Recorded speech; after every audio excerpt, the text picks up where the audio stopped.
আজকে করছি সুজি বেসনের পকোড়া। প্রথমে সুজি নিয়েছি, চাট মশলা, নুন, হলুদ। এবার সাথে নিচ্ছি বেসন 1 চামচ, লাগলে পরে নেব। এখানে দিচ্ছি পেঁয়াজ কুচি, আর যেহেতু আমরা ঝাল খুব কম খাই, আর একটু হচ্ছে কাঁচা লঙ্কার কুচি। এবার আলুটাকে ভালো করে গ্রেটার সাহায্যে চিপে একদম জলটাকে বের করে নেওয়া হয়েছে। এই যে জলটাকে একদম ছেঁকে বের করে নেওয়া হয়েছে। এবার সঙ্গে দিচ্ছি একটা ডিম। তা যেহেতু পকোড়া, ডিম দিয়ে বেশি ভালো হয়, এখানে কোনো জল অ্যাড হবে না। আর সাথে রেখেছি একটু সস। সসটা না দিলে ভালো লাগবে না। একটু সস দিলাম। এইবার আমি চামচের সাহায্যে এগুলো ভালো করে মিশিয়ে নিচ্ছি।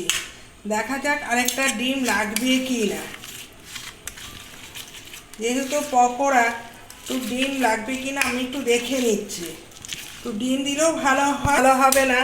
তা এখানে আমি সুজিটাও আর একটা ডিম দিয়ে দিয়েছি, মানে এখানে আমি 2টো ডিম দিয়ে পকোড়া বানাবো। এখানে আলু টালু দিয়েছি, তোমরা দেখতেই পেয়েছো কী কী মশলা। এইবার আমি রুটি তাওয়াটা বসিয়ে নিই, আর এটাকে একটু রেস্টে রাখতে হবে। যেহেতু সুজি, তার জন্য রেস্টে রাখতে হবে। এখানে আমি গ্যাসটা ধরিয়ে দিলাম, দিয়ে আর একটু সাদা তেল তাওয়াতে দিয়ে দিয়েছি। একটু সাদা তেল দিয়েছি একদম অল্প পরিমাণে। আর এখানে আমি কি করেছি, পাঁপড়টা ধুয়ে একটু শুকাতে দিয়েছি। এটা যেহেতু মশলার পাঁপড়, একদম ছোট্ট ছোট্ট। একটু দেখো কি বানাই, যখন বানানো হবে তখন তোমরা দেখতেই পারবে। তা আমার তেলের পরিমাণটা একটু বেশি হয়ে গেছে, এতটা তেল আমার দেওয়া যাবে না। এবার আমি এখানে কি করছি, বাটারটা একটু দিয়ে নিচ্ছি। কিছুটা হবে পকোড়া, আর কিছুটা এখানে একটু দিয়ে নিচ্ছি। বেশি দেব না, একদম অল্প দিচ্ছি। এটা একটা পুর বানানো হচ্ছে। ওই পুরটা কেন বানানো হচ্ছে তোমরা বুঝতেই পেরেছো। ওখানে যেহেতু আমি পাঁপড় রেখেছি, এই পুরটা আমি পাঁপড়ের মধ্যে দেব। তা পুর বানাতে গেলে আমাকে এটাকে একটু কাঁচা কাঁচা গন্ধ লাগবে। তার জন্য আমাকে কি করতে হবে, রুটির তাওয়ার মধ্যে ভালো করে একটু টানিয়ে নিতে হবে, যাতে কোনো রকম কাঁচা গন্ধ না আসে। তা এখানে আরেকটু মনে হচ্ছে পুরটা লাগবে, তাই জন্য আমার পরিমাণটা কম হয়ে গেছে। এবার যদি মনে হয় আরেকটু তেল দিয়ে আমাকে বানাতে হবে। এই দেখো, পুরের মধ্যে তেলটাও আমি একটু ভাজা ভাজা মতন করে নিলাম। ব্যাস, দেখেছো কি সুন্দর ভাজা ভাজা করে নিয়েছি। এটাই হচ্ছে আসল পুর। পুরটা আমার রেডি হয়ে গেছে। এবার তোমরা দেখেছো পুরটা সুন্দর রেডি হয়ে গেছে। এইবার তেলটা আমি বসিয়ে দিচ্ছি, আর ওটাকে আমি ঠান্ডা হতে রেখেছি। এবার তেলটা বসিয়ে দিলাম এই কারণেই, এবার ভাজতে আমার তেল লাগবে। এই যে আমি তেলটা কড়াইতে দিয়ে দিয়েছি ভাজার জন্য। আর পুরটা আমি এখান থেকে একটু থালাতে নামিয়ে নিচ্ছি। দেখেছো পুরটা থেকেও সুন্দর গন্ধ বেরিয়েছে। এইবার পুরটা আমি এখন কি করছি, থালাতে রেখে দিচ্ছি ঠান্ডা করার জন্য।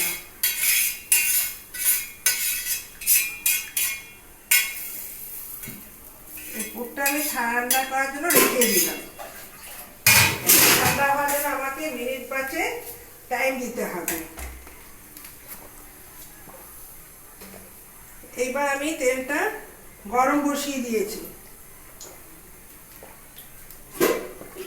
আর এবার চামচের সাহায্যে আমি পকোড়াগুলি বানানোর চেষ্টা করব।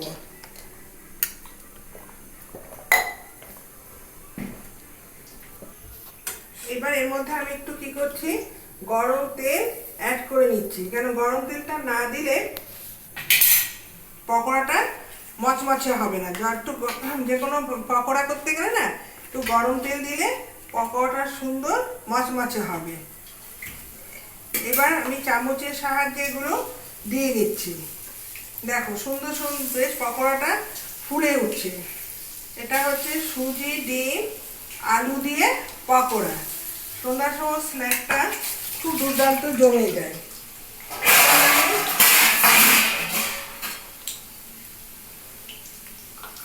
এগুলো আমি এবার ভেজে তুলে নিচ্ছি।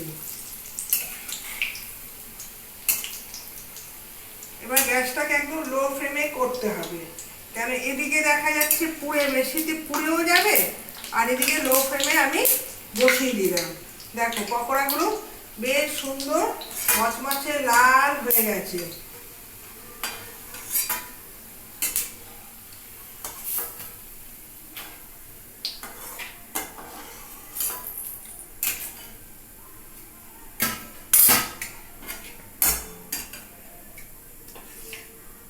আবার দিয়ে নিলাম, ঠিক চামচের সাহায্যে দিলে কি হয়, শেপটা সুন্দর হয়।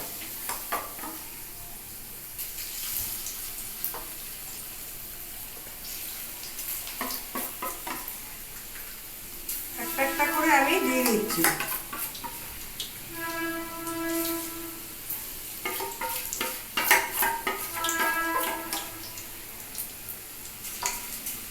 আর এই দেখো পকোড়াটা কি সুন্দর লাল মচমচে হয়েছে, দেখেছো?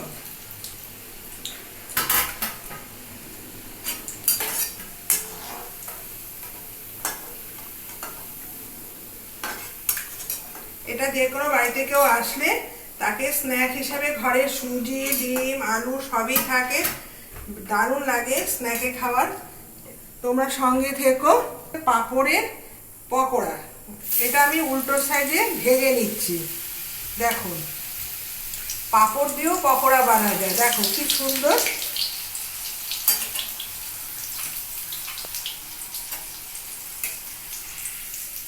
দেখুন পাঁপড়েরও বানানো হলো, দেখেছো?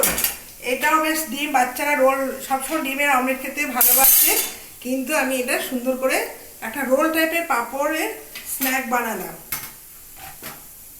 সঙ্গে থেকো। আমি